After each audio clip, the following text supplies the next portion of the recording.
Welcome to Daily Wisdom, Walking the Path with the Buddha, a podcast shared by David Roylance. This podcast is dedicated to guiding you to completely eliminate the discontent mind and the suffering it causes by attaining enlightenment. Learn and practice the teachings of Gotama Buddha that will guide you to fully attain a peaceful, calm, serene, and content mind with joy. To support this podcast, visit patreon.com/supportbuddha or visit buddhadailywisdom.com, where you will discover a full range of courses, retreats, and online learning resources to assist you on the path to enlightenment. Now, here's our teacher to share more.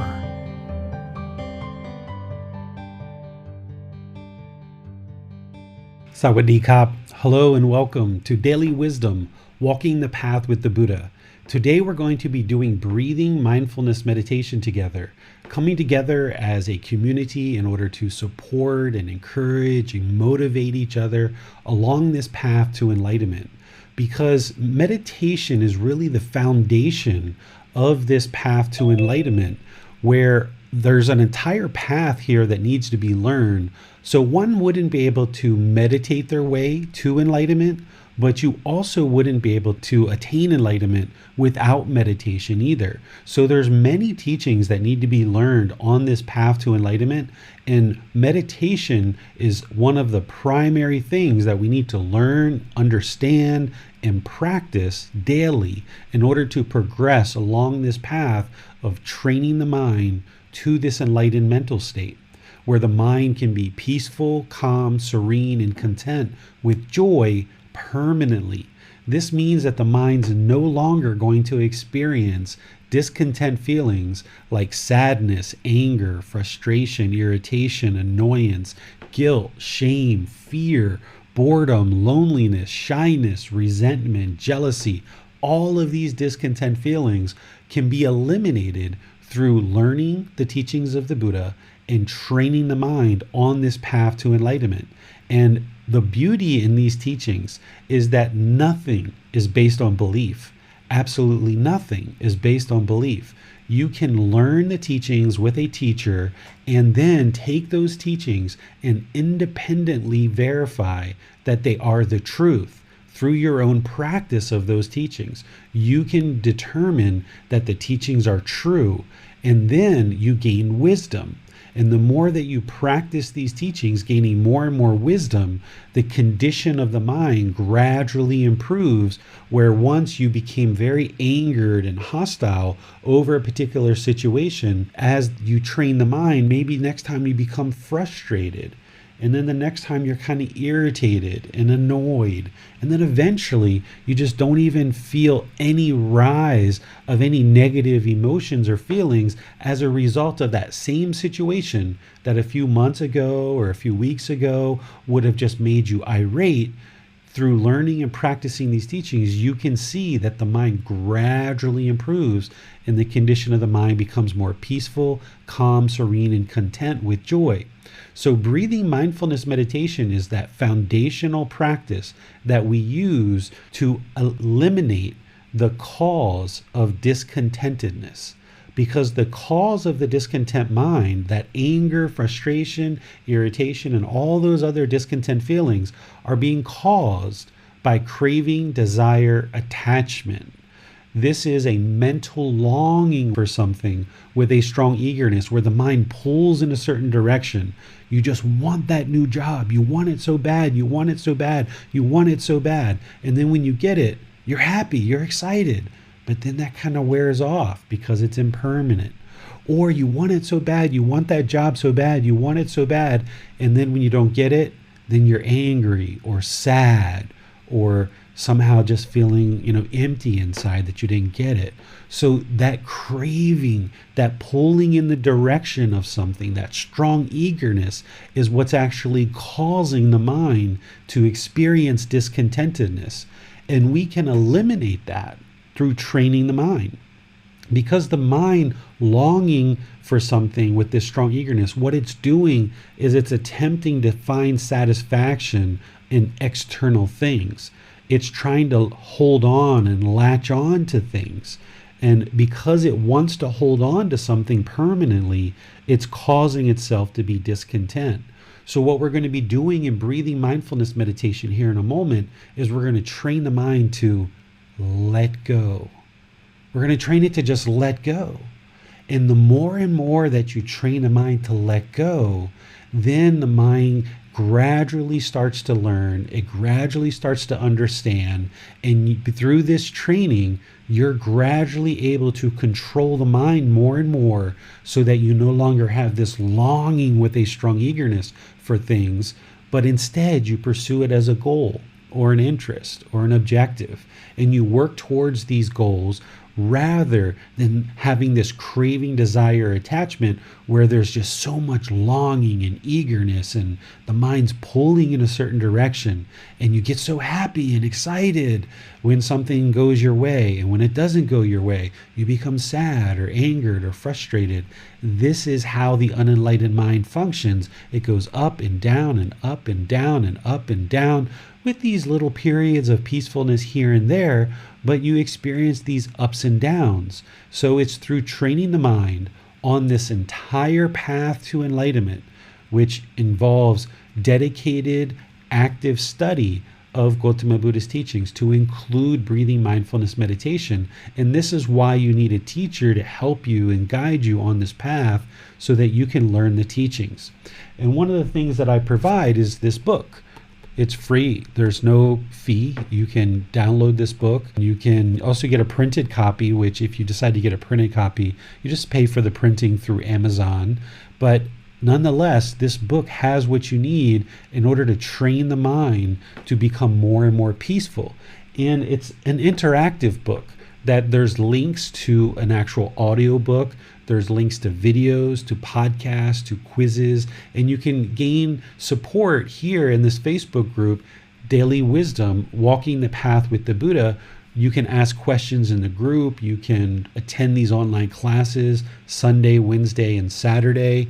You can reach out to me through private message. You can schedule appointments in order to receive personal guidance, because this enlightened mind, I often talk about it as attaining enlightenment or experiencing enlightenment. But another way to think of it is that the mind is already there. It's already enlightened, but there's all this pollution in the way.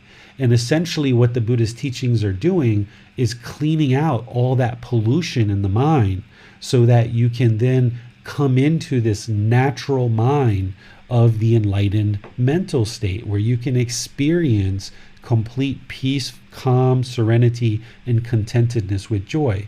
So there's really nothing holding you back. The only thing holding you back is yourself. This complacency that we often have in the world where we just become complacent and we're not interested to kind of pursue things to become better and improve our life. So all these resources are available for you. Books, audiobooks, videos, podcasts, quizzes, personal guidance, online classes. There's no fee for anything. So the only thing holding you back is your own dedication, your own commitment, your own effort. And the more time that you decide that you're done, when you decide that you're done with these discontent feelings, when you're done being sad, when you're done having heartache every time one of your relationships has a problem, you're done feeling angry and hostile and aggressive. You're tired of that. You don't like being bored. You don't like being lonely.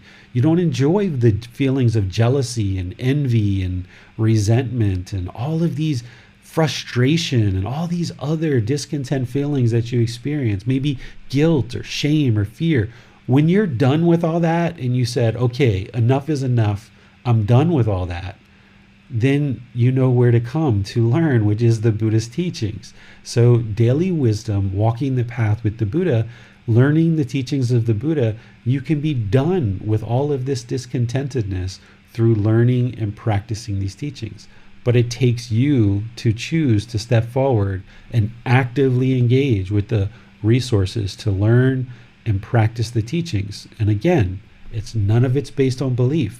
You will see the condition of the mind improving gradually yourself. So I would like to thank you for joining today to have this session of breathing mindfulness meditation. We're going to go into breathing mindfulness meditation here shortly, but I thought I would just pause for a moment, introduce our moderator, James, and also Max is helping him as well, to see if there's any questions that people might have either in Facebook, YouTube, or our Zoom virtual classroom, because there you can type into the comment section any questions that you might have so far. Or in Zoom, you can raise your hand electronically and ask any questions or follow-up questions. If you type your comments in, our moderators will ensure that the question get asked, and then I'll answer it during the class, either now or after meditation. So let me just pause here and see if there's any questions that have come in. Hi, David. We do have a question. It's coming in from Amina on Facebook. Amina would like to ask, David, sometimes during breathing mindfulness, the mind becomes focused on a to-do list for the family or something in the immediate future. It takes time to shift away from inward pursuits to experiencing the calm of the present moment. Beyond using right effort in these instances, can you share any guidance on moving beyond these self-centered thoughts during meditation and beyond? You've got it exactly correct, Amina. A right effort. A right effort is applying effort to abandon any unwholesome qualities of mind and arising wholesome qualities. And that's the way to do it, is just keep focused on the breath, because that unenlightened mind is going to keep wanting to search externally. It's going to want to go to the past. It's going to want to go to the future. It's going to want to keep going and going and going and trying to hold on to all this external stuff. So if you're not already meditating 2 or 3 times a day, be sure you're meditating 2 or 3 times a day, and be sure that you're meditating for at least 30 minutes or longer, because that's where you're really going to see the most benefits. But it takes time to let go. And the fact that you are seeing some amount of time in your meditation session where there is some peacefulness in the present moment, that's good. That's very good. You're not going to get to a point where it's completely peaceful in meditation until you're actually enlightened. So even in the first, second, third stage of enlightenment, you're still going to have some wandering of the mind.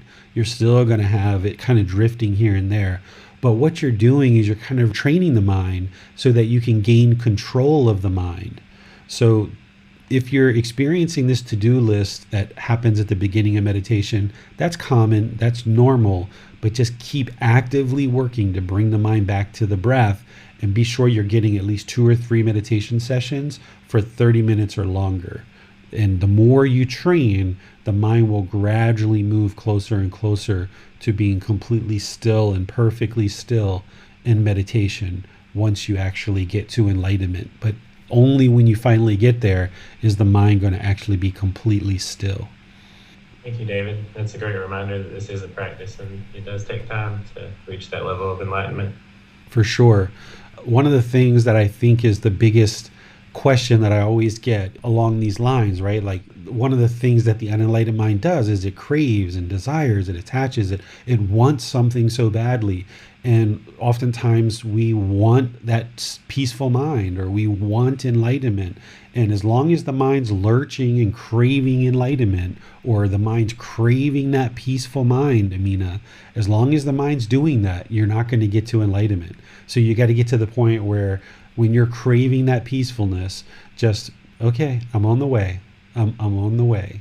I'll get there whenever I get there. There's no race. There's no rush. It'll happen when it happens. And people oftentimes get very disgruntled, or they get impatient with themselves, because when you hear about this enlightened mind that's peaceful, calm, serene, and content with joy permanently, the first thing the unenlightened mind does is, I want that, I want that, I want that, I want that, right? And what you've got to do is train the mind is, no. You perhaps will be able to get that, but just take your time, be patient. Cha-cha. In Thailand, we say cha-cha, slowly, slowly. And in Italy, Amina says piano. That's the word in Italy for slowly, slowly, slowly. Right? So don't crave enlightenment. Don't crave this peaceful mind. Don't crave stillness in your meditation. but just know that you're working in that direction, and someday you're going to get it. Thanks, David. We don't have any more questions at the moment. Okay, so let's go into meditation, and then we can follow up with any more questions that might arise after meditation. So go ahead and pull up a cushion or get comfortable in your chair, on your sofa, or wherever you might be. You would like to get your lower body comfortable. So you don't want to get luxurious, but you would like to get comfortable. So if you're on the floor, you just lightly cross your legs. Don't cross them real tight, because then the circulation is going to be inhibited. If you're in a chair, maybe your feet are flat on the floor or they're crossed at the ankles. This isn't about everyone doing it exactly the same way. There's no permanent position for the body to be in, because what we're doing is we're using the body to access the mind. The mind is the boss. The body is the employee. So we're making the body comfortable. We're making the employee comfortable so that we can get to the boss.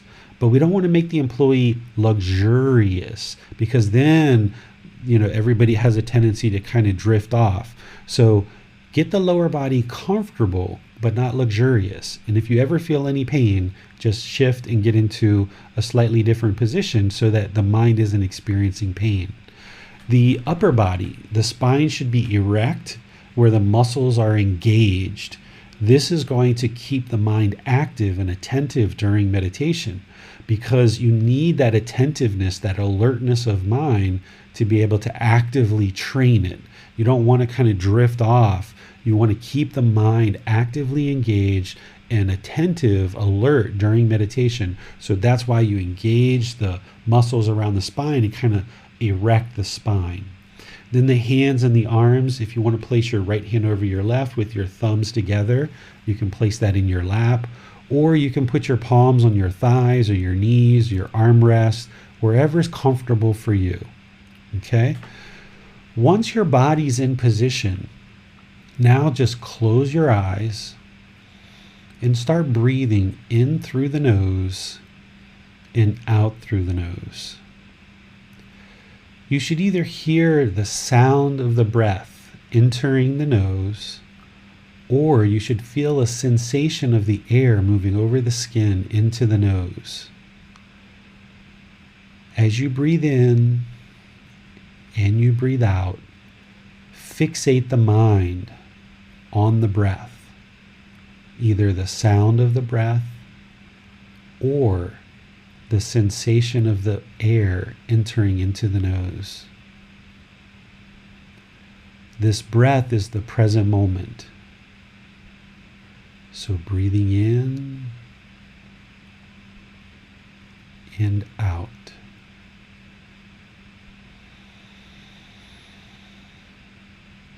Breathing in and out.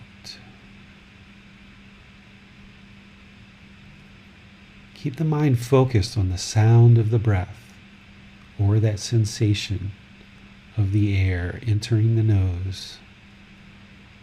Keep the mind focused right there on the present moment, the breath. Breathing in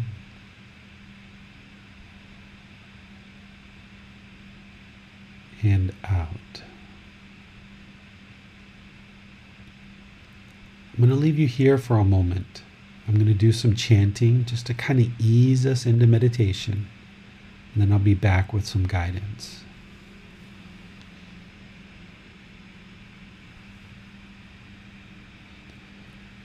Arahang Samma Sambuddho Bhagava Bhutang Bhagavanang Abhivateyami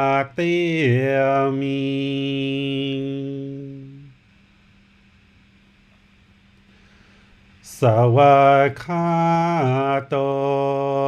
Bhagavata Tammo Dhammang Namasami.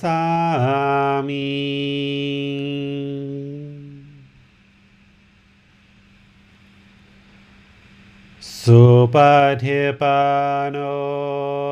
bhagavato sāvaka saṅgho saṅghang namami.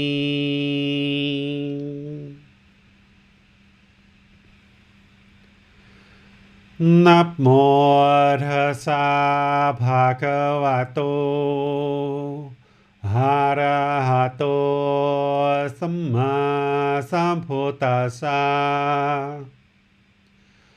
Namo tassa bhagavato arahato samma sambuddhassa. Namo tassa bhagavato arahato samma sambuddhassa. Iti piso bhagava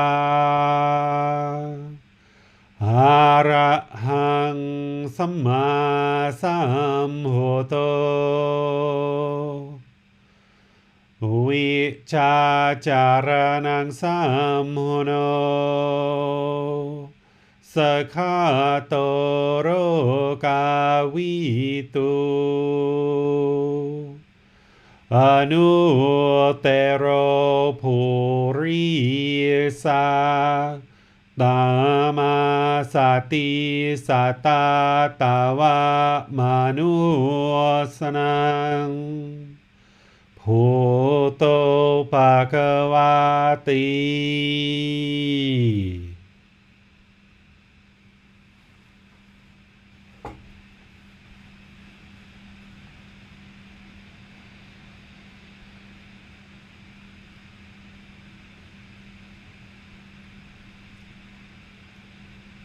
Should be breathing in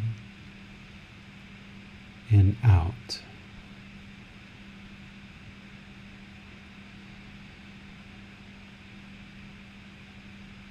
Breathing in and out.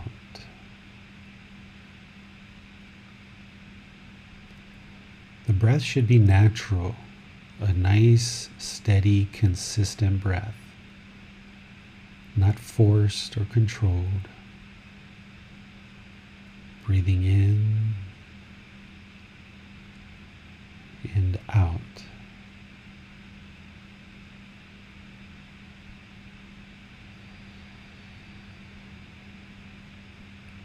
Breathing in and out.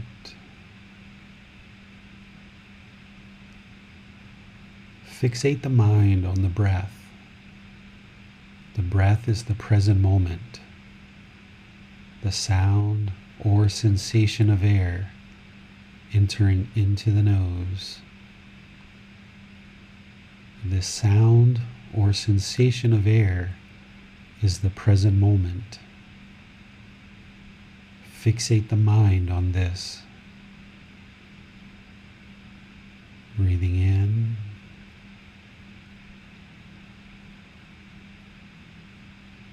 and out.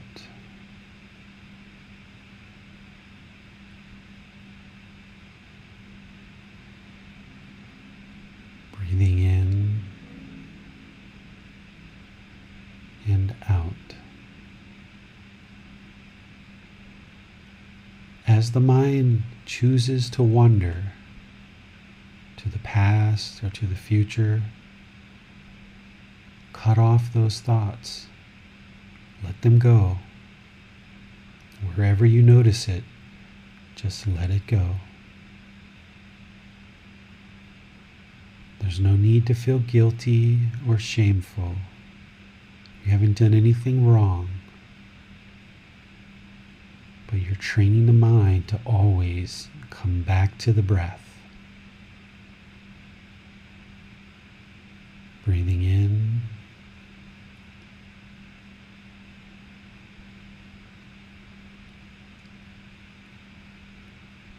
and out.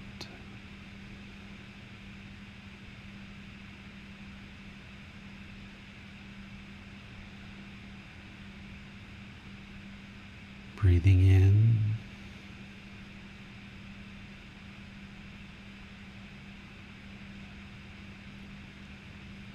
and out.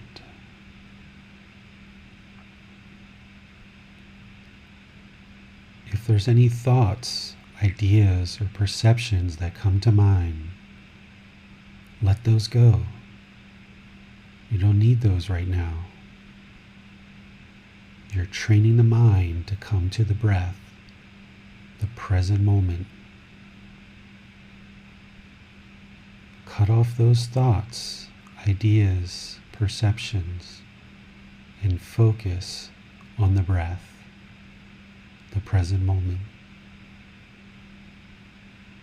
Breathing in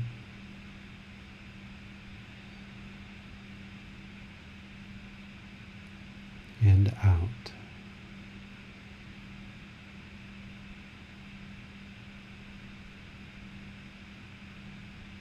Breathing in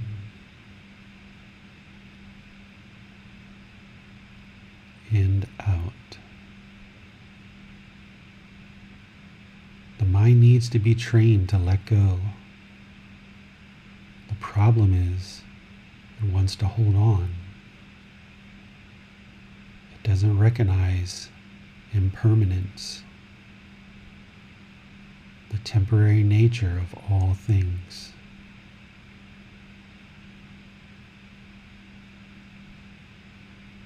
Breathing in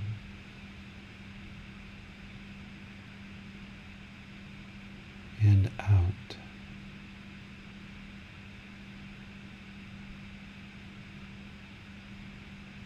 Breathing in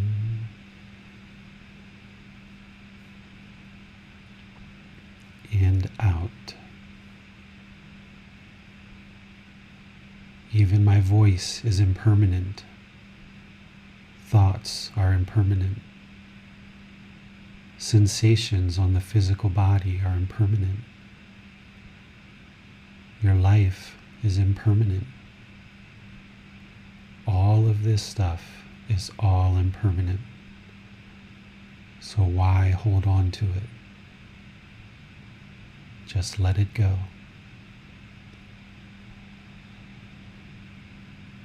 Breathing in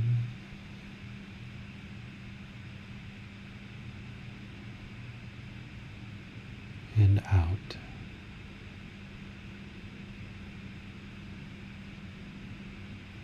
Now you need to let go of my voice. I'm going to be quiet. Then I'll be back at the end with some chants. Just focus on the breath, the present moment.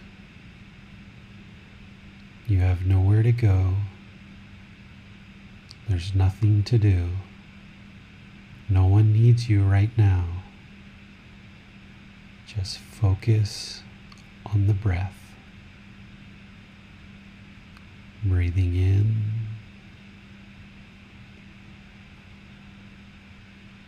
and out.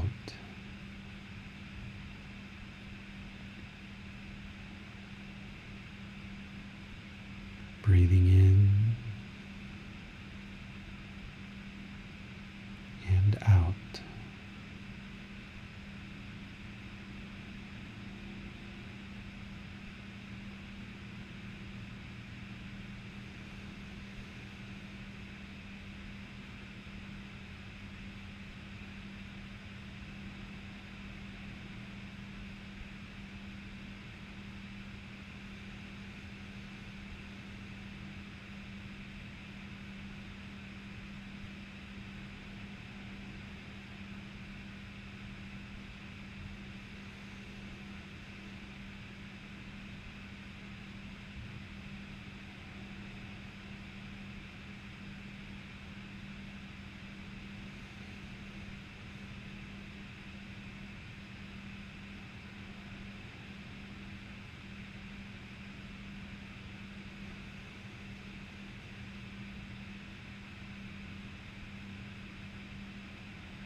ระหังสัมมาสัมพุทโธภะคะวา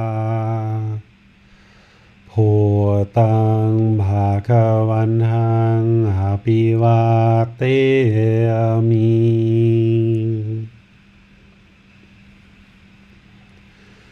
สวากขาโตภะคะวะตาธัมโมธัมมังนามัสสามิ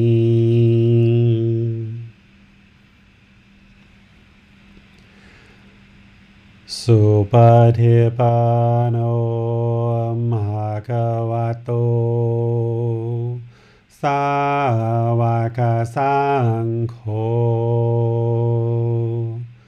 สังฆังนามามิ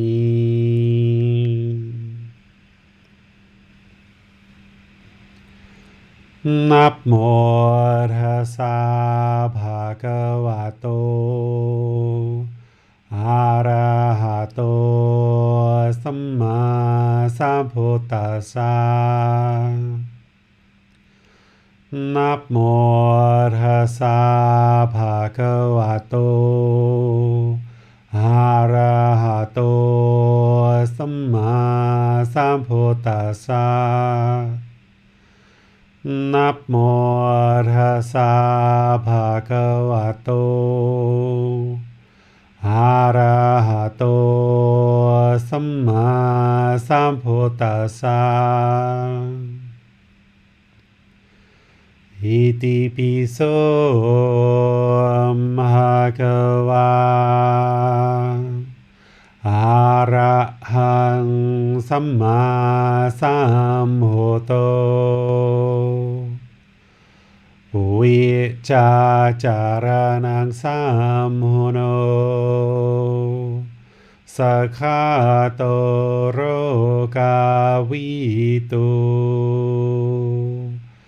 อนุเตโรภูริสาตามาสติสัตตาตาวามานุสนังพุทโธภะคะวาติ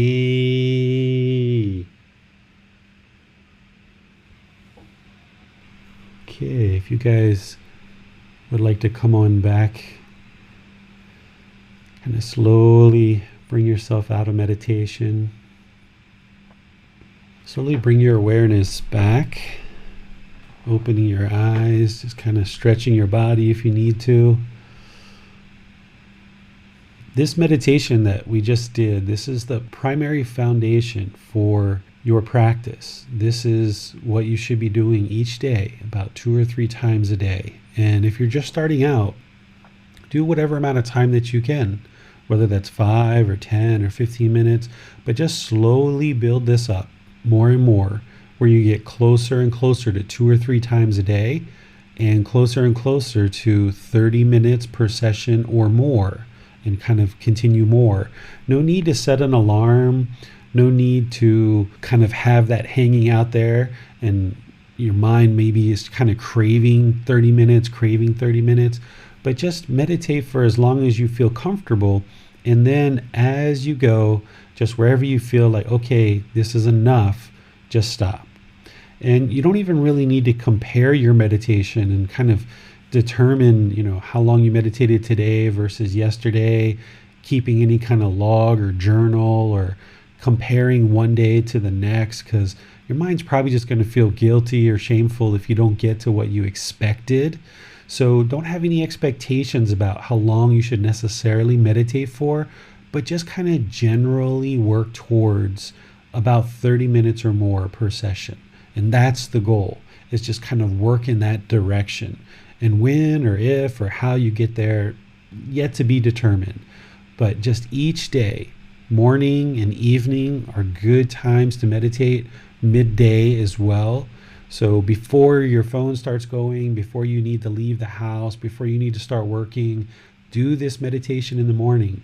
And then in the evening, before you lay down and before it's time to go to sleep, Shut down your social media early, shut down TV early. Just go find a quiet place, or even not so quiet, and do some meditation in the evening. And if you can find some time in the middle of the day, do it there as well. And just gradually ease up closer and closer to 2 or 3 times a day and 30 minutes per session or more.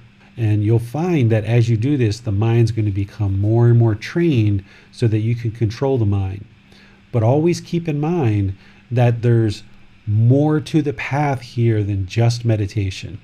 And there's breathing mindfulness meditation as well as loving kindness meditation, which loving kindness meditation we'll be doing on Saturday along with breathing mindfulness meditation, and we'll also be doing it next Wednesday as well. So you'll be able to participate there.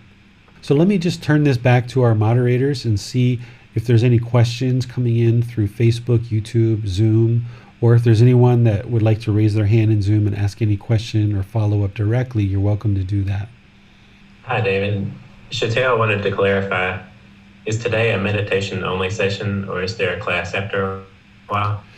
I call these meditation and student discussion, where we're meditating and then we're having a discussion about any miscellaneous questions you have, either about this particular week, which this week we're in chapter 19, which is titled God's Creative Action, You Have Free Will. So if there's any questions left over from Sunday's talk or anything that you've been studying based on the resources that I share for this week, you're welcome to ask those questions. If there's any questions coming up in your meditation practice that you'd like to get clarification on, or if there's any miscellaneous questions on anything about this path that you would like to get help on, it's just open discussion about anything. There's no prepared talk in terms of content. We're doing those on Sundays. And then on Wednesdays, we're doing meditation and then open talk, open discussion. And then on Saturday, we're doing right now just meditation only.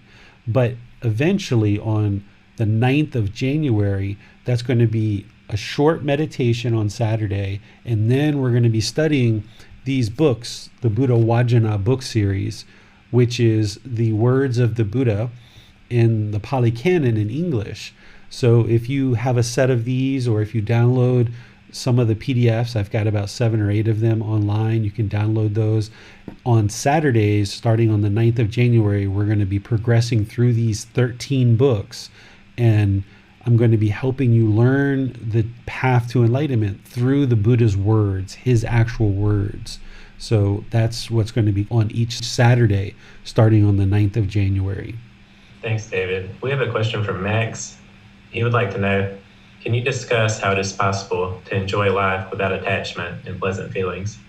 Yeah, so when you're experiencing pleasant feelings, which are happiness, excitement, and elation, these are based on craving, desire, attachment, just like painful feelings. Sadness, anger, frustration, irritation, loneliness, boredom, guilt, shame, fear, all of these discontent feelings, whether they're painful, pleasant, or neither painful nor pleasant, are because of craving, desire, attachment. So if the mind longs for something and it wants something really badly, if it gets it, then it's going to be happy, excited, or elated. But if it doesn't get it, it's going to be painful. It's going to experience sadness, anger, frustration, irritation, whatever. And then sometimes the mind just doesn't even know what it wants. And that's usually when the mind feels bored or lonely, right? So if you allow the mind to have this craving, desire, attachment, where it's searching externally for these external conditions to be met in order to be happy, excited, elated, then you're essentially inviting in the sadness, anger, frustration, irritation, loneliness, and boredom, and all those other discontent feelings as well. So what you're doing is you're training the mind to not look externally for satisfaction, but instead to be inwardly peaceful. And through training it to be inwardly peaceful, inwardly content, inwardly serene with joy, then you don't need any of this external stuff, and the mind's just always joyful. No matter what it's doing, no matter anything that it's doing in the day, there's always joy there. It's always peaceful, calm, serene, and content with joy. So some people call this happiness. They call enlightenment happiness, but I don't call it happiness because you've all experienced happiness before. But you know that that's temporary. It's impermanent. And because happiness, excitement, and elation, these pleasant feelings, are impermanent, therefore they're unsatisfying because they're not permanent. They go away. They're fleeting. They disappear. Those pleasant feelings disappear. So by training the mind to not latch on to things and be conditioned to experience this happiness, excitement, elation, then you're also training it to not experience these painful feelings of sadness, anger, frustration, and so forth. And you're also training it not to experience these neither painful nor pleasant feelings of boredom, loneliness, shyness, and everything else. And when you eliminate all of that, when you eliminate the painful feelings, pleasant feelings, feelings that are neither painful nor pleasant, then what you're left with is this mind that's inwardly peaceful, calm, serene, and content with joy permanently, because there will be things that come into your life. You will get a new car, and it's like, oh great, I got a new car. Excellent. Glad to have a new car. Or I got some new clothes. Excellent. I needed those clothes. Glad I've got those. Oh, I got a new pair of shoes. Okay, I needed those. Glad I've got those. But the mind's not going to want them with such a longing. So therefore, when it gets it, it becomes so excited. Or when it doesn't get it, it becomes so sad. Your mind is going to start progressing and looking for, what do I need in this life?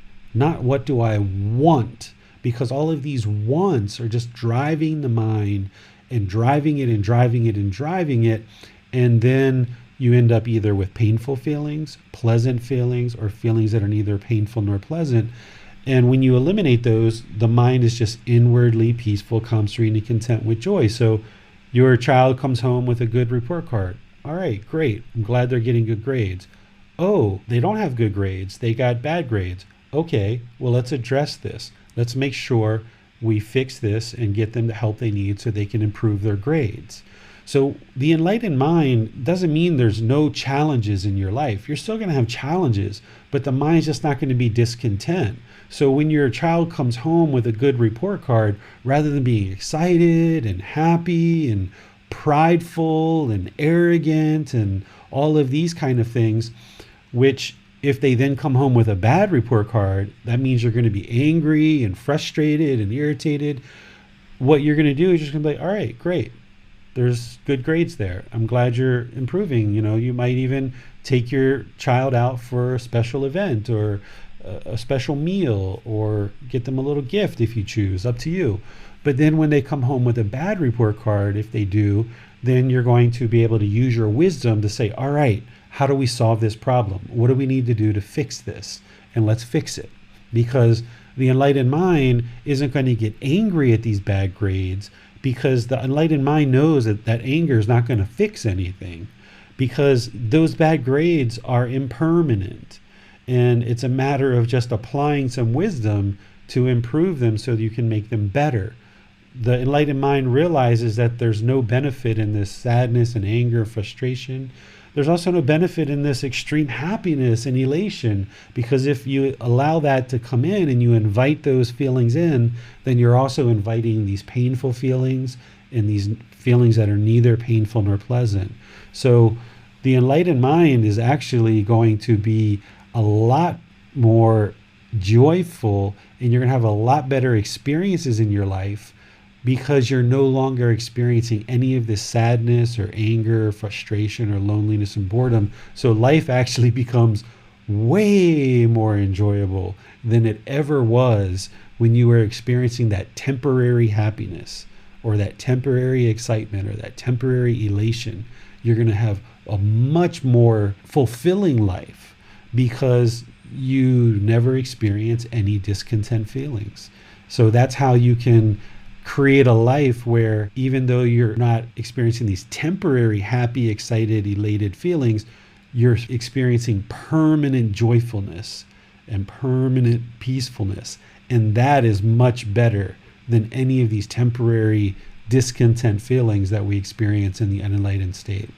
Is it fair to say, David, that we each have a peaceful and content mind, and our practice is to free ourselves from the attachments that may obscure it?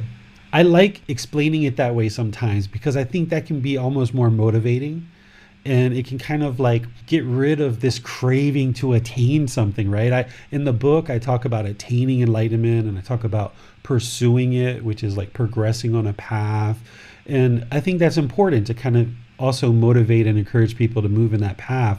But one of the other ways to think about this is if you're having trouble with craving enlightenment or craving that peaceful mind, is to think that, hey, I'm already enlightened. The mind is already there to be enlightened. It's already enlightened. There's just all this pollution, or like you said, things that are obscuring that enlightened mind. I just got to get rid of all of that stuff so that I can experience this enlightened mind that's already there and kind of like uncover it. And if you look at the picture that I have on this book, it's like pulling back this veil of darkness, this, sheet of darkness, going from the darkness to the light. It's like the light is already there, but you just can't see it because you're looking through all this darkness. You're looking through this craving, desire, attachment, so the mind can't see true reality. You're looking through this hatred, this anger, this ill will, this frustration, this boredom, this loneliness. So you can't see the pleasantness and the wonderfulness of life, and life becomes miserable and horrible for us sometimes in the unenlightened state because we can't see this, beautiful scenery because we're looking through this filter of darkness.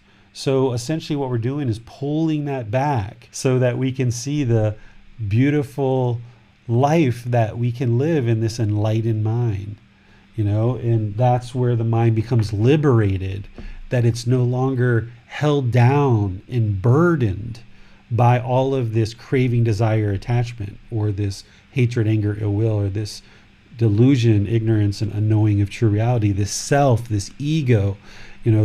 Sometimes in the unenlightened mind, it just feels like the whole world is on your shoulders, and you just feel like you're being weighed down, and you just feel like, oh my goodness, I can't take one more day of this, please, and what you can do is, where I think the Buddhist teachings are so uplifting, is when you realize like, hey, there's an enlightened mind there just waiting to be discovered, and I have complete control to be able to do that. I have complete ability. All I've got to do is apply some effort and dedication and commitment to have confidence in the Buddha, to get access to his teachings, and to be part of a community of practitioners where I can learn and grow and get access to resources and teachers and other members of the community. And through having the confidence in the Buddha, by having access to his teachings, by being part of a community, then you've got the three things that you need. The only thing you really need to add is the dedication and commitment to uncover all of that peaceful, calm, serene, and contentness with joy that's there. And one of the things I used to share with people when they would first start meditating with me is sometimes when they meditate, they might even get just like 1 second or 5 seconds or 10 seconds of peacefulness in about a 15-minute meditation session. And if you even get just like 1 second in your meditation where it's like everything's completely still and completely peaceful, that's your truth. That's like the glimpse where you can see, aha, it's possible. The mind can become peaceful, calm, serene, and content with joy. It's there. You got a glimpse of it. Even if it was just for 1 second or 10 seconds or 30 seconds or 2 minutes, you got that glimpse. And what you're doing is you're essentially widening that, making it wider and wider and wider, where it's not just 2 minutes in meditation, it's 10 minutes, and then it's 15 minutes. And then it's not only just 1 hour during your day that the mind's completely peaceful, it's 2 or 3 hours. And then it's not just 2 or 3 hours, it's 4 or 5 hours. And then it's not just one day that the mind's peaceful, it's 2 or 3 days. And then it's not just 1 week, it's 2 or 3 weeks before you have that next anger or frustration or whatever that discontentedness is that arises, you just kind of expand it more and more as you discover this enlightened mind by pulling back all this pollution and all the things that are obscuring the enlightened mind. Thank you, David. I feel like that's a very encouraging way to potentially look at this. Yeah, I do. I've described it that way before quite a bit because I think it helps you to realize it's already there. It's almost like you're looking out of a window and it's all this smudges and smears and you're just squirting the spray and kind of cleaning off the window. But, this window has gotten smears and mud on it, not only for the last 20, 30, 50 years of this life, but all these prior lives that you've been living too. There's just all this dirt and mud and smears. So it's not like a real quick splurt, splurt, splurt, wipe it clean. It's quite dirty. So you've got to really clean it off and you've got to clean it up. Just like you clean your body every day, just like you brush your teeth every day, you've got to clean the mind. You got to train the mind with meditation. Just like you brush your teeth and take a shower every day, meditation should become as regular as brushing the teeth and washing the body, because you take care of the physical body every day. You cut your fingernails, you wipe the sleepies out of your eyes, you maybe comb your hair or blow dry your hair, you put on lotion on your face or your hands or your body. You clean this body, you feed this body, you do all this work to maintain the body. But what do we do to maintain the mind? What do we do to train the mind? What do we do to cultivate the mind? What do we do to maintain it? That's where the Buddhist teachings come in. So right now, if you're spending all this time just taking care of the physical body and you're not taking care of the mind, that's why you're discontent. That's why you're experiencing discontentedness, because you haven't done the work to care for that mind that's there. You've only been caring for the physical body. And that's because in our culture, that's essentially all that we're taught, is we're only taught to take care of the physical body growing up as a child. Unless you're part of a community of practitioners that learns these teachings, you haven't learned yet how to take care of the mind. And that's essentially what the Buddhist teachings are doing, is teaching you how to take care of that mind, how to cultivate it, how to train it, how to maintain it, and just make it as regular as brushing your teeth and washing your body each day. Thanks. Today we practice breathing mindfulness meditation, and that seems to be the basis of our meditation practice. I was wondering if there's perhaps a certain portion of our meditation practice that we should generally dedicate to breathing mindfulness meditation, in addition to any other types of meditation that we may practice. There's really only the two meditations that you ever need, which is breathing mindfulness meditation and loving kindness meditation. Your primary meditation should be breathing mindfulness meditation. That takes care of that first poison out of the three poisons, which is that craving, desire, attachment. That's your primary meditation. That's the number one primary meditation. But then, depending on that second poison, that hatred, anger, ill will, that pushing people away, kind of looking out to see who's going to disagree with you. And when you see that somebody disagrees with you or you don't like somebody, you tend to kind of push them away, or you don't want them in your life, or you're not interested in talking to them and you just kind of push it away. This hatred, anger, ill will, and all the lesser versions of like annoyance and dislike, this is where loving kindness meditation comes in. And if you're new to this path, and when I say new, I'm thinking like 6 to 12 months, easily. During that time, you should be doing breathing mindfulness meditation with loving kindness meditation. But then even beyond that, if you're still noticing this anger or frustration or hostility, there's certain people you just don't like, there are certain things you just don't like, and you feel this arising of frustration and annoyance, this is where the loving kindness meditation is so important, so that you're training the mind to not push things away, but cultivate this active goodwill towards all beings without judgment. So if you're noticing that you're judging people, if you're noticing that you're resentful, if you're noticing that you're envious of people, that you're jealous, all of these kind of discontent feelings can be remedied through loving kindness meditation to get started. That's cultivating it in meditation. But then you've got to carry that with you in daily life, where you now practice active goodwill towards all beings without judgment. So wherever you see your mind is trying to judge somebody, cut that off and let it go and realize, no, that's not what I need to be doing here. Or if you see the mind become hateful or angered, cut that off and let it go. Or even if it's later, cut it off, let it go. And to practice loving kindness in daily life is to be polite, kind, friendly, respectful to all people, all beings, people and animals as well.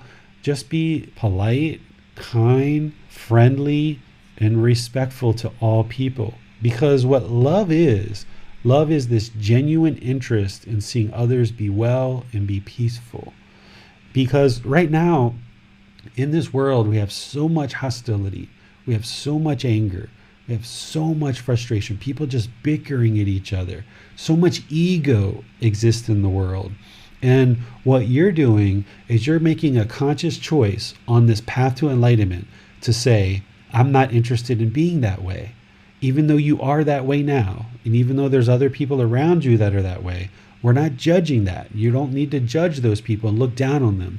But being on this path to enlightenment is to make the conscious choice that I'm done with discontentedness. I would like to work in the direction to eliminate it. I'm done with all of this hostility and anger and frustration. I would like to get all of this out of my life and walk on this path to enlightenment through not just meditation, but learning the entire path, and you will eliminate this from your life. At one time in my life, I had lots of hostility around me, lots of anger. Well, the reason why is because I was angry, because I was hostile, and that's what I was putting out. So that's what was coming back to me. Now I'm at a point where everything's so peaceful. Everything's so peaceful. Everything is peaceful all the time because that's what I'm putting out, right? There's an occasional person on Facebook that speaks up and tries to be hostile or arrogant or whatever. And I don't judge them. I don't look down on them. I just recognize it for what it is and just have concern for their misfortune, have a genuine wish for their well-being. And that's maybe like once every month, once every 2 weeks that somebody will kind of come along and kind of be that way with me. But otherwise, everything's so peaceful, everything's so calm. And you can do that for yourself. But as long as you're angry or frustrated or hostile, that's what you're putting out. That's what's going to come back to you. So through learning and practicing this path, you can improve the quality of your mind, but then also improve the quality of your life, where everything can just be so, so peaceful all the time. Thanks. We have a question from Max. He would like to know, what does it mean to own a possession? Can we truly own anything? We walk around thinking that we own things, right? Like, this is my car, this is my computer, my phone, my clothes. But when you do that, the mind tends to latch on and it holds on. And this is craving, desire, attachment. It's also the self, right? We know that from previous talks where you need to let go of this concept of a permanent self in the mind, where the mind wants to hold on to this self-identity and the self-image. Well, if everything's yours and this is my clothes and my car and my computer, well, that's the mind grabbing and holding on. And now when you accidentally lose your computer, or you drop your computer and it breaks, or somebody steals your computer, or it stops working and you have to get a new one, now the mind's going to be discontent. So it's better to look at all of this stuff around you as just being part of this external world. Everything's impermanent and nothing belongs to you. It's almost like you're renting it. It's like, I'm renting this computer. Sure, I paid for it and I own it and I have a receipt for it. But if the mind relates to it as this is my computer, then you're going to hold it really close to the chest. And when something goes wrong with it, whatever that might be, the mind's going to be discontent because it's mine, mine, mine, mine, mine. And this is where the selfishness comes in. So whether it's possessions, like I just talked about, like a car, a computer, clothes, cell phone, or something like that, or even your relationships. This is my wife. This is my son. This is my family. Well, now you're going to protect it like mentally. Of course, if somebody came and physically tried to harm my son or my wife, of course, I would need to protect their physical body, but I would do as little harm as possible to be able to do that and try to use as much words as possible in order to de-escalate the situation. But if everything's mine, even in your relationships, you're going to protect this. And even somebody comes in from the outside, you're going to not be comfortable with this person coming in and spending time with your family. You'll be jealous perhaps. Or if your son says, I'd like to go spend some time at my friend's house, or I want to spend the night at my friend's house, perhaps you're going to be lonely or bored while they're gone and missing them.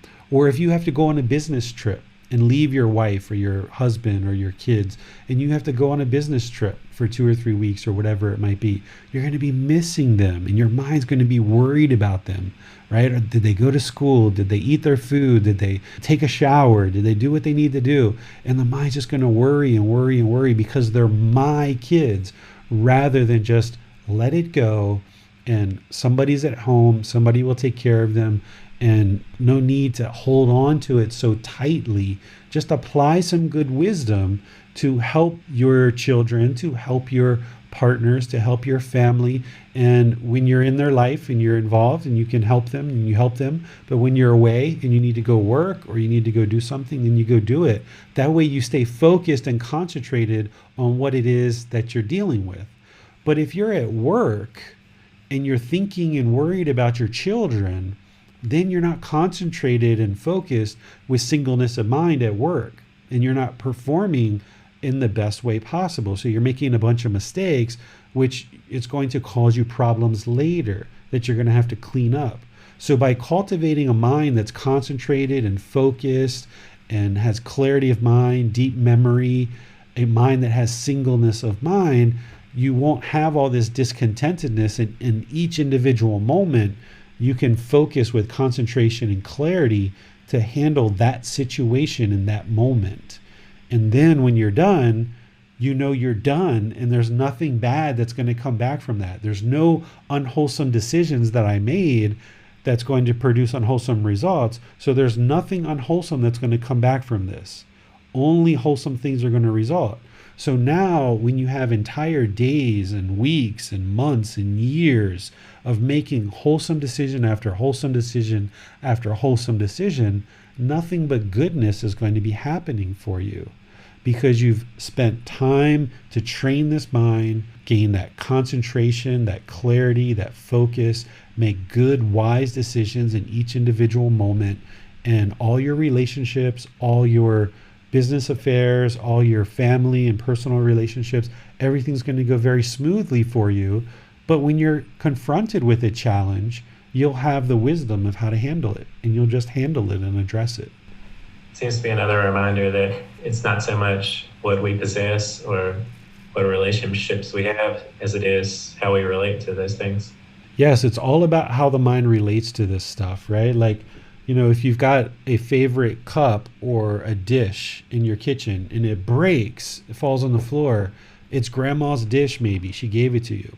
Now the mind's upset, right? Oh my God, grandma's dish, oh grandma, sure, we love grandma, sure, we appreciate that she gave us something that, is going to remind us of her, but we've got to recognize that that is impermanent.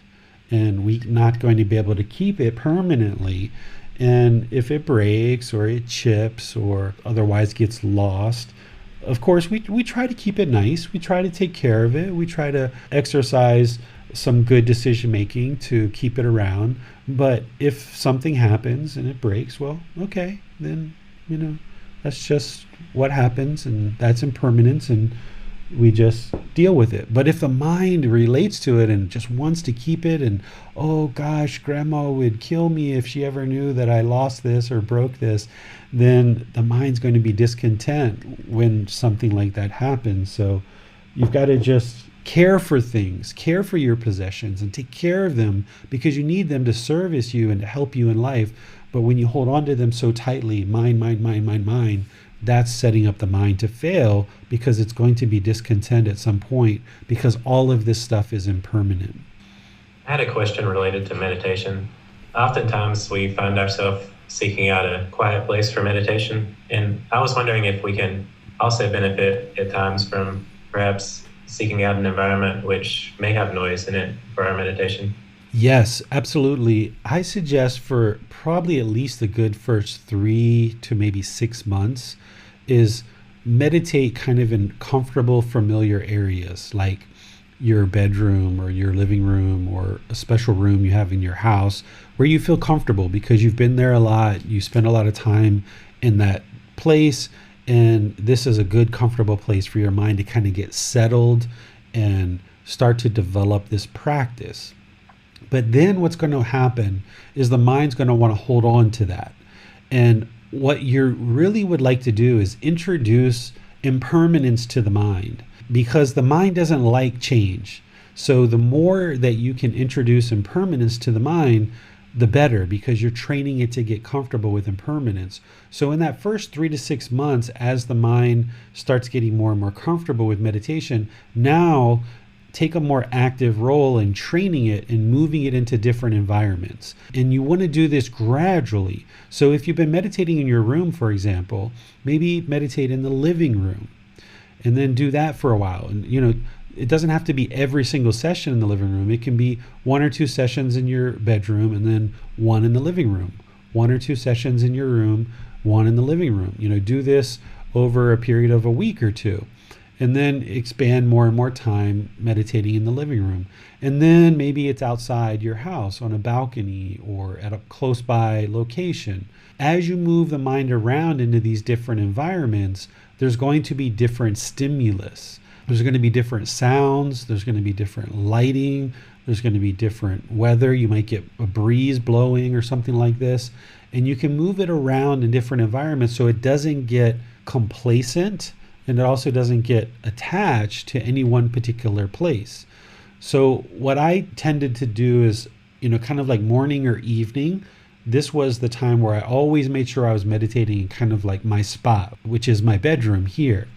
And then in the middle of the day and other times, I would always look for other places like a temple or a little pavilion or a park, or even meditating. I would do walking meditation in the city, walking on the streets, my wife's yoga studio when she had a yoga studio.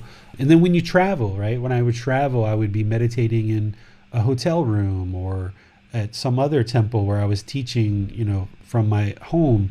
So your mind's going to move around. You're not going to permanently be at home in this one bedroom. So you might as well get comfortable training it to be in different environments. And as you do, not only are you getting it comfortable with impermanence, but you're challenging the mind. And this can be very beneficial for the mind. If you're feeling somewhat complacent with where you meditate and you feel like your meditation practice is somewhat plateauing, then go put it in another environment and challenge it with this impermanence and challenge it with these sounds and these sights and different lighting. And you can experience these different environments. One of the most interesting things that I ever observed in somebody doing this was one time when I was in Bangkok, a long, long time ago. They have these boats in Bangkok that travel up and down this river. It's like a taxi. It's like a water taxi, but they're huge. They'll have several hundred people on these boats, and there's all kinds of boats in this river. So it's really quite rocky for a river. It's pretty big waves and stuff. Well, this one boat had a engine compartment right in the middle of the passenger compartment, and there's like a platform, kind of wood built around this engine. So this monk actually came in and sat on top of that platform and attempted to meditate during the entire boat trip. So he was probably just on his normal routine, going somewhere here and there, and he was just like, wow, look, here's a place where I can challenge the mind. So not only did he have the difference of lighting, but obviously there were several hundred people in the boat. So he had the sound, different sound. He also had the vibration of the engine compartment and the rocking of the boat. And there was also a certain smell associated with the engine. So you're going to experience discontentedness through the 6 doorways of discontentedness. And the 6 doorways are the 5 senses and the mind, which is the 6th sense. So the eyes, the nose, the tongue, the ears, the physical contact with the body, and then of course the mind. So in this one situation, this monk was able to bring in about 3 or 4 of those doorways into his meditation, and he was challenging himself to focus on the breath in that situation. So you can find places like that, or if you just happen to be out and about and you're like, oh wow, let me sit down and try to do some meditation here. And I've done that where I've been out and about in my day, and here in the city there's different temples and parks and different environments, or like maybe I'm waiting for somebody at the DMV, or I'm waiting for somebody and they're in a business meeting and I'm outside in the lobby or something like this, or I'm at a doctor's appointment. Why not? Just try it. Like, even if it's just a 5 or 10 minute meditation, challenge the mind, and you will see that it will become more stable. You will gain more and more control this way because you are challenging the mind rather than just kind of letting it always meditate in the same place all the time. It's great to know that for meditation, all we truly need is ourselves and our breath. We can oftentimes feel that we may need this corner of the room or this quiet, but truly that can be an attachment. And as long as we have ourselves and we have our breath, then we can meditate essentially. If you train the way that I'm teaching, which is the body, the mind, and the breath, that's all you need. You don't need an app, you don't need a music, you don't need any beads, you don't need any candles. If you'd use those things every once in a while, okay. But if you train with just the body, the mind, and the breath, you're going to have those things with you all the time, wherever you go, until the day you die. So when you develop your practice this way, you can meditate in an instant, wherever you are, no matter where you're at. So if you develop your practice this way, then you can meditate if you're in the mountains on a 3-day trek through the mountains and it's just you and a couple other people, or if you're in the city, or if you're at a hotel, or if you're on the airplane, wherever you are in the world, you're going to have the body, the mind, and the breath. And this can be really good to challenge the mind this way and putting it in these different environments and seeing what you can do. And even if when you do it, if it's just like, whoa, that was like really difficult, really hard, that's good. That's good for you to see, right? Because you're not trying to be perfect. What you're trying to do is challenge the mind. It's like having a rag and you're trying to wring out all this water and make sure it's all out. So you've got this mind with all this pollution and all these problems, and you're trying to wring out the craving, desire, attachment, trying to wring out the hatred, anger, ill will. You're trying to get rid of all that delusion, ignorance, unknowing of true reality, and the self and the ego. You're trying to just wring it all out and get it out. So don't just meditate in the corner of your room, like you say, with your favorite cushion and your favorite blanket.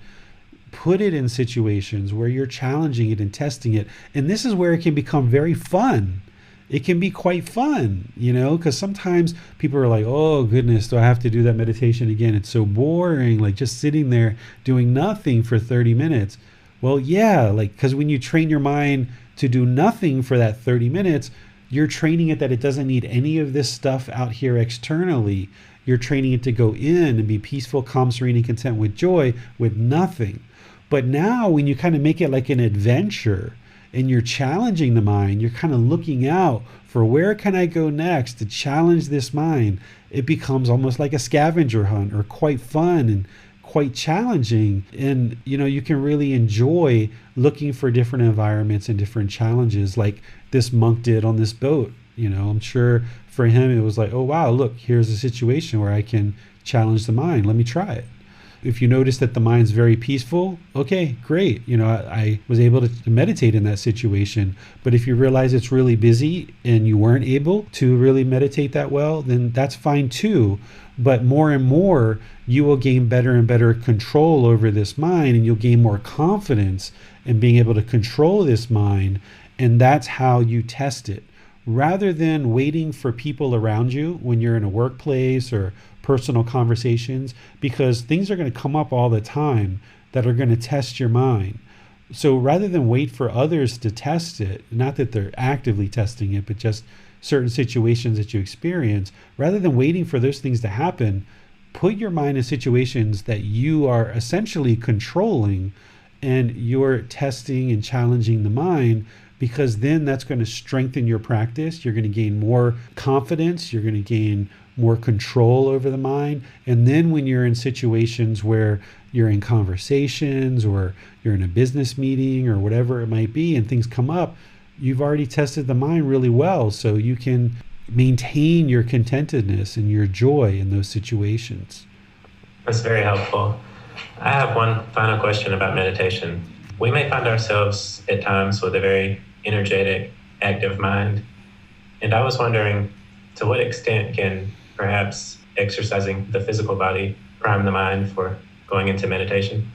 Yeah, this is really helpful, because not only do you get physically more fit, because the physical body needs to maintain its health, because if the physical body isn't healthy and it dies, then there's no opportunity to train the mind.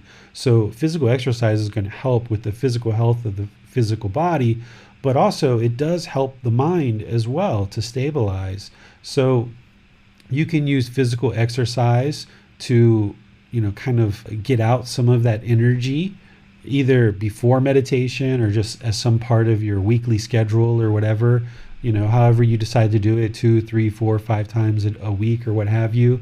That can be really helpful to kind of calm the mind and ease it, and you'll get more benefit out of your meditation. And this is where everybody's practice is going to look different. Not everyone's going to exercise, or people who do exercise are not going to exercise at the same time. What you'll notice is that maybe exercise helps you more doing it prior to meditation, or maybe it works better doing it after meditation and kind of priming you and getting you ready for tomorrow. And this is where your practice is your practice and your independent practice. But if you know what the goal is, which is to train the mind and create this peaceful, calm, serene, and content mind with joy, you can kind of dabble with these different parameters and these different variables, whether it's physical exercise with the body to calm the mind down and relax it, or whether it's walking meditation, which can also be helpful to calm the mind down and get rid of energy in the mind and overactive mind, or whether it's seated position versus lying position versus standing versus walking.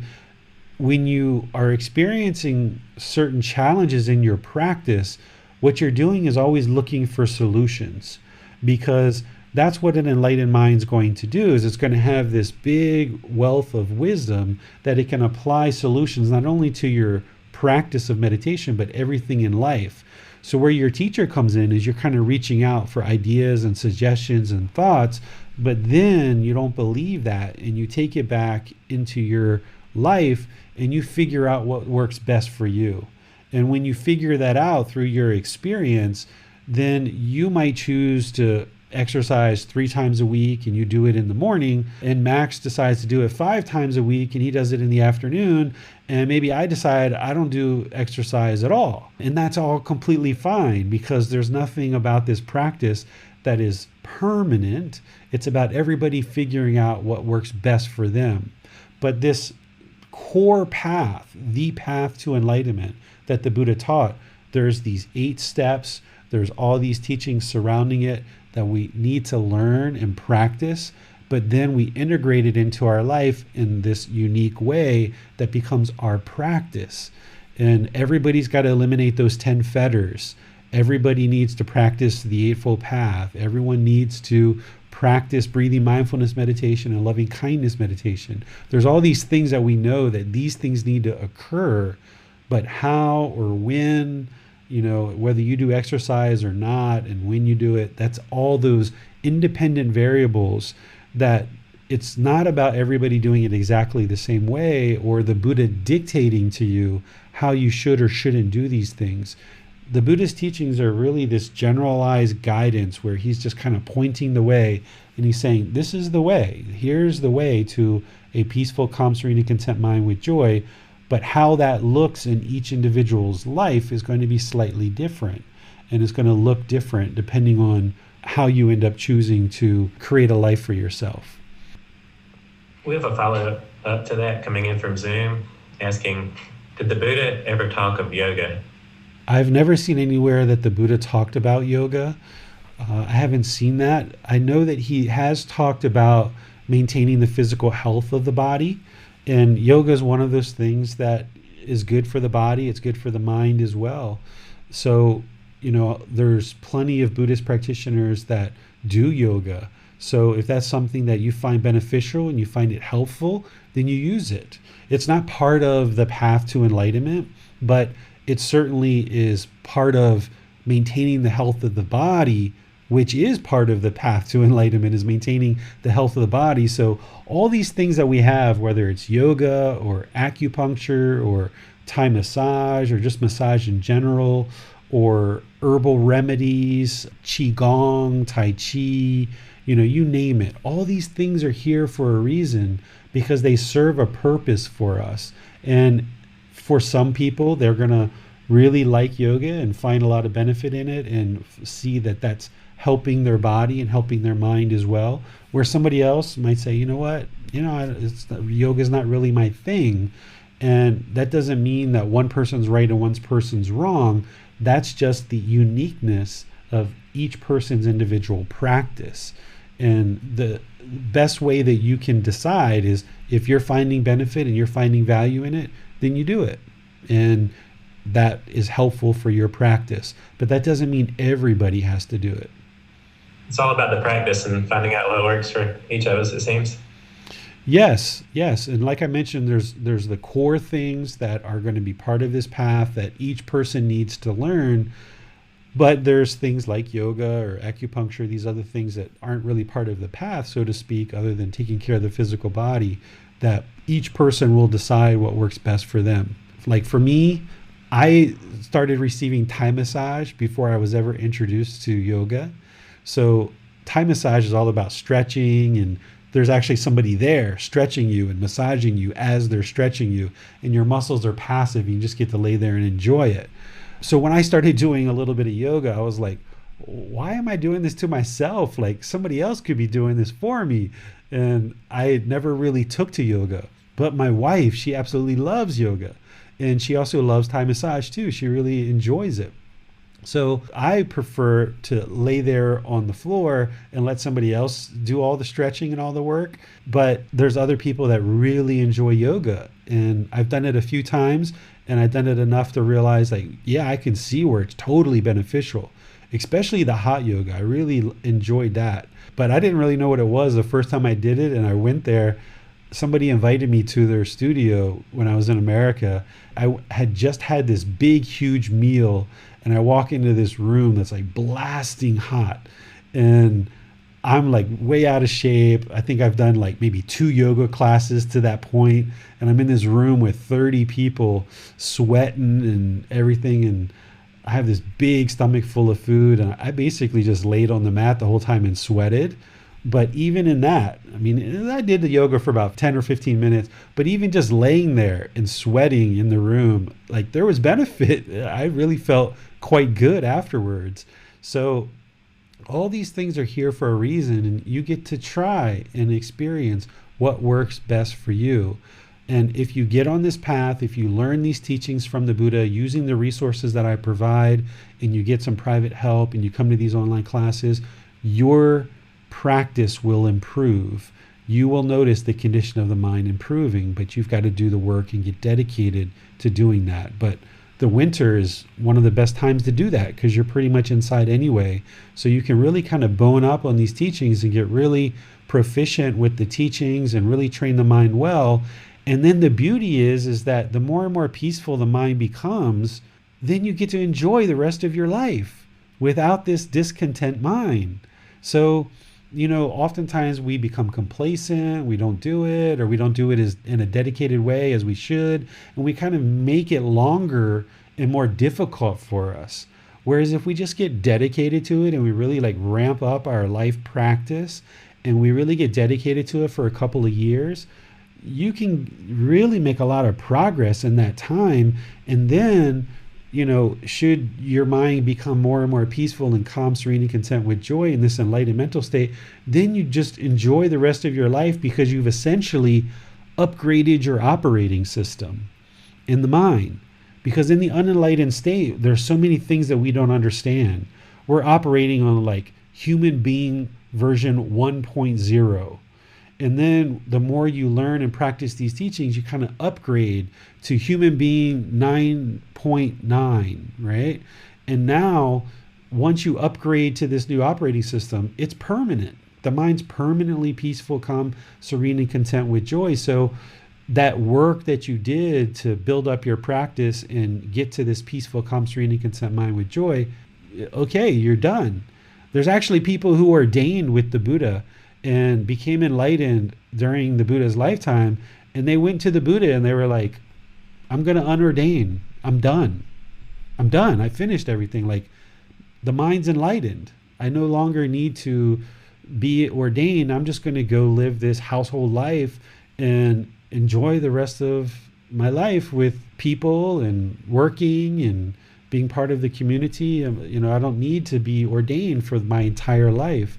So you can get to that even in this household life if you dedicate time, effort, and energy for several years, maybe like a year, 2, 3 years, and really bone up. And you're still doing other things. You're still having relationships and jobs and all these other things, but you make sure that you kind of take this serious, almost like it's a second full-time job. So if you have a full-time job, look at this path to enlightenment as like a second full-time job and just get really dedicated to it, because all of that work that you do, it's not going to ever leave you. This wisdom that you gain on this path, it's permanent, and then you'll continue to make progress. And as you do, you'll just reap the rewards of that more and more and more. Whereas if we become complacent and we drag our feet and we drag this out, it's going to be this life and more lives and more lives, or, you just really elongate all of this discontentedness that's in the mind. So you might as well just get on the horse, get dedicated to it, really learn and practice and see the benefits, upgrade your operating system, and then you're off and running and enjoying the rest of your life with this peaceful, calm, serene, and content mind with joy. Thank you, David. That seems to be all the questions we have for today. Okay. Well, I would like to just congratulate all of you guys for doing meditation today in our session. Thank you for coming together to encourage and support each other as a community. Thank you to the moderators for helping out, and thank you guys for all your questions. Continue to learn and practice these teachings and continue to grow with these teachings, because it's the very best thing you could ever do for yourself, those close to you, and all of humanity. We can clean up all of this hostility and anger one person at a time, not by forcing others to do something, but by training your mind. It's going to improve your life and then the life of the people around you and everyone else. So on Saturday, we're going to be doing breathing mindfulness meditation and loving kindness meditation. I'll also open things up for questions there as well, since we're not doing the new program yet until January 9th. And then on Sunday, we're going to be in chapter 20, which is Animal to Human, the Evolution of Our Consciousness. This is where I'm going to help you understand how most of us have been reborn out of the animal world, and you can understand these qualities or these aspects of mind in the unenlightened state, how they very much relate to the animal existences that we've had in the past. And this is why you don't need to feel guilty or shameful about how the mind functions now in the unenlightened state, because You're evolving your consciousness on this path to enlightenment. You're moving from this animal consciousness more and more and more to this human consciousness. And by helping you see that, then you'll understand more of what you're really working to do, what you're really working to improve. And this is where we'll also talk about the 5 realms of existence, and we'll talk about the cycle of rebirth and these kind of things. So now that this program has been going on for 19 weeks, essentially, this Sunday will be the 20th week that we've been doing this program, and we've only got like another month left or so. So this is a good time to be talking about this animal to human, the evolution of our consciousness, the cycle of rebirth, and the 5 realms of existence. And then next Wednesday, we'll do loving kindness meditation. And as anything comes up in your practice, feel free to post that into Facebook. Feel free to reach out to me in private message. Feel free to schedule an appointment with me if you would like to talk privately. And feel free to ask questions in these classes, because you've got all this access to a teacher who's more than willing to help you grow on this path. You just need to decide that you're done with all of this discontentedness and all of this anger and hostility. You're done with it. You just are interested in this peaceful, calm, serene, and content mind with joy. And when you make that decision and you get dedicated to your growth, then you've got somebody right here that's willing to help you. So thank you all for joining. Have a really wonderful rest of your day. Treat everyone around you with politeness, kindness, friendliness, and respect. Because by you doing that, then more and more people will also treat you that way. But you don't do this because you're interested in other people doing it to you, but it's just the right thing to do. Treat people polite, kind, friendly, and respectful. All people, all relationships. So until next time, sawadee khap. Thank you for listening to this podcast. To provide support for this podcast, visit patreon.com/support Buddha. To access more teachings, visit buddhadailywisdom.com. There, you will discover a full range of courses, retreats, and online resources to assist you on the path to enlightenment. Remember to establish a daily, consistent meditation practice, along with learning and practicing these teachings. A well-developed meditation practice is the foundation in which to train the mind to attain enlightenment.